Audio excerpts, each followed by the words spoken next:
殺虫剤やムカデにはあんまり効果がありません。アナフィラキシーショックももちろん怖いんですけど、実はムカデはそれ以上に問題なのがです。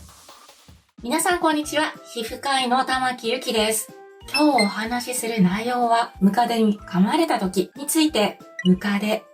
に噛まれた症状、アナフィラキシーとは、過小風、注意が必要な時期と場所、対策について皆さんにお話をさせていただきます。最後までご覧いただきますと、ムカデに噛まれた場合について詳しくなれると思います。このチャンネルは、ニキビあと様々な皮膚トラブルでお悩みな患者さんに正しい知識を世の中に広げるため、現役皮膚科医の玉木ゆきがお送りします。ムカデ噛まれるとかなり痛くて、腫れやかゆみとかの炎症が起こります。噛まれないような対応も大切です。綺麗な肌を目指して皮膚科医が肌トラブルのお悩みを解決します。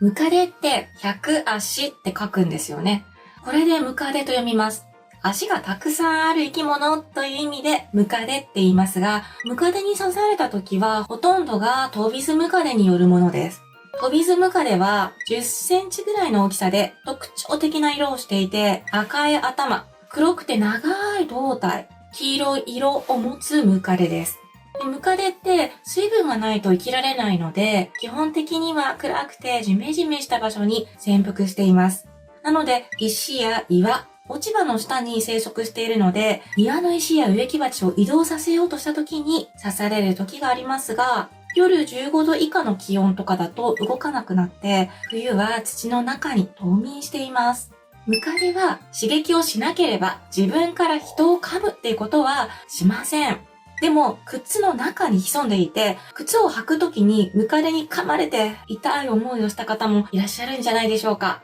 そもそもどうしてムカデは靴の中に入るんでしょうか。ムカデは視力があんまり良くないんですね。なので、水を見つける能力がとっても高いんです。空気中に漂うわずかな湿気を感知して、その湿気の発生源を突き止めます。玄関から侵入したムカデは湿気のある靴に潜んでしまうんですね。なので、ムカデが発生しやすい地域では、靴を履く前にムカデが潜んでいないかチェックしましょうね。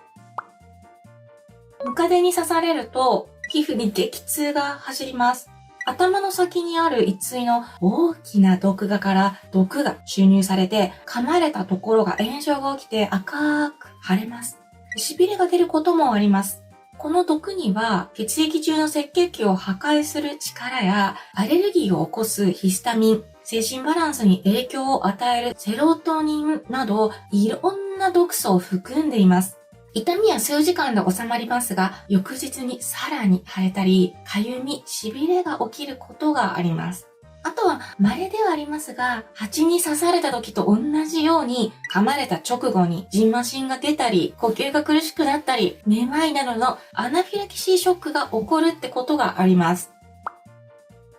アナフィラキシーっていうのは、以前にムカデに噛まれたことがある人で、ムカデに対する抗体ができてしまうと、免疫機能が過剰に反応して、2回目以降にムカデに噛まれると、アナフィラキシーショックといって、意識が遠のいたり、呼吸が苦しくなったりっていうことがあります。意識がもう薄れる前に、すぐにそういう時はもう救急車を呼んでください。刺された場所が腫れて痛いっていうのはショックではなくて、普通の虫刺されです。アナフィラキシーショックは、ほとんどの場合が噛まれてから早い方だと5分ぐらいですが、ほとんどの方が30分以内にかゆみ、手が震える、冷や汗が出る、ジンマシン、吐き気、むくみ、血圧が下がってアナフィラキシーショックになりますので、数時間前にムカデに噛まれたけど、アナフィラキシーになりますかと心配される方がおられますが、歩いて外来にお越しになられている場合は大丈夫です。あと、どんなムカデに刺されても、初めて噛まれた場合は、アナフィラキシーショックは起こりませんが、ムカデの毒に対する抗体ができた場合、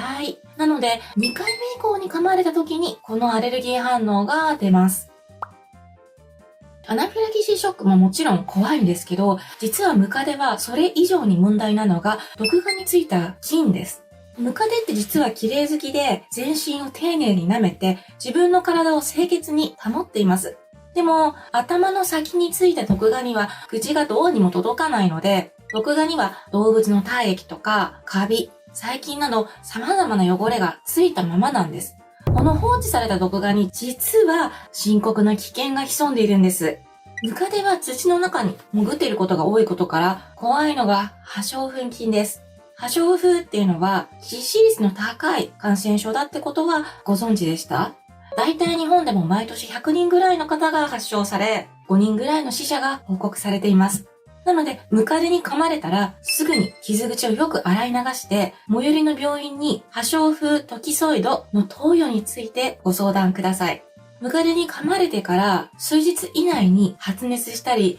顎が開け閉めしにくいって症状が出た時には、決して放置せず、必ず病院を受診してください。実は2011年3月11日の東日本大震災の後に、岩手県と宮城県を中心に震災に関連した破傷風の症例が10例ありました。破傷風は広く土の中にいる破傷風菌が傷口から侵入、増殖して、その菌の出す毒素によって全身の痙攣や呼吸停止を引き起こす命に関わる病気です。基本的には混合ワクチンや破傷風ワクチンの予防接種で破傷風に対する免疫をつけて予防することができます。60歳以上の方で破傷風トキソイドを含む混合ワクチンを全く受けていないっていう人は基礎免疫がない可能性があります。破傷風ワクチンは約半年かけて3回接種することでその基礎免疫が得られますので、その後は5から10年間隔で破傷風トキソイドを接種し続ければ破傷風の免疫が持続します。ムカデの被害は冬以外の季節で起こります。特に多いのが暖かくなる5、6月です。湿気を好んで夜行性なので、日中は岩とか石、落ち葉の下、土の中、あと植木鉢の水受け皿に潜んでいて、夜になると餌になるゴキブリやクモを捕まえるために活動を始めます。なので、ゴキブリやクモがいそうな屋根裏とか家具の隙間なんかに知らない間にムカデは侵入しています。あとは屋外とかだとガーデニングや庭木の手入れの時にムカデに触れて噛まれるっていうことがあります。対策としてはムカデの体はとっても薄くて数ミリの隙間があれば簡単に家に侵入してしまいますので、窓枠やドアの下の隙間を埋めたり、ムカデの餌であるゴキブリが繁殖しないようにゴキブリを駆除するのも効果的です。屋外の場合は、ムカデが生息している草むらや庭の植木鉢や石を移動させるときにムカデが潜んでいないかを確認することが大切です。素手ではなく手袋を着用してください。ムカデが発生しやすい山間部では、ムカデが靴やスリッパの中に潜んでいないか注意してから履くようにしてください。ちなみに殺虫剤やムカデにはあんまり効果がありません。どうしてかっていうと、ムカデって関節が露出してなくて、前後の関節が鎧みたいに重なり合って、全身が覆われているので、殺虫剤を浴びても簡単に皮膚から有効成分が浸透してくれないからです。しかも3億年近い大昔から形を変えずに生きている生命体なんで、驚異的な生命力を持っていて、殺虫剤がなかなか効かないんです。市販でムカデを遠ざける忌避剤が売っていて、直接退治するわけではないんですが、ムカデの嫌いな匂いで寄せ付けなくすることはできます。あと、土の中で眠るムカデを駆除しようと、殺虫剤を大量に散布してもほぼ無意味なんです。分厚い土に阻まれて、殺虫剤はほとんどムカデに届きません。ムカデが冬眠している冬の寒いうちに家の周りに放置された植木鉢を処分して、夏の活動期にムカデが忍び込まないように整理整頓しましょう。ムカデに刺された時は、まずは水で洗い流しましょう。しっかり洗った後は氷や水で患部を冷やして腫れをさらに抑えます。傷口を洗うことで雑菌が皮膚に入り込むのをある程度防ぐことができますし、毒成分も少しは洗い流すこともできます。かゆみや赤みがあるときは皮膚に炎症が起こっていますので、ステロイドを塗って炎症を抑えるっていうことも大切です。綺麗な肌を目指して皮膚科医が肌トラブルのお悩みを解決します。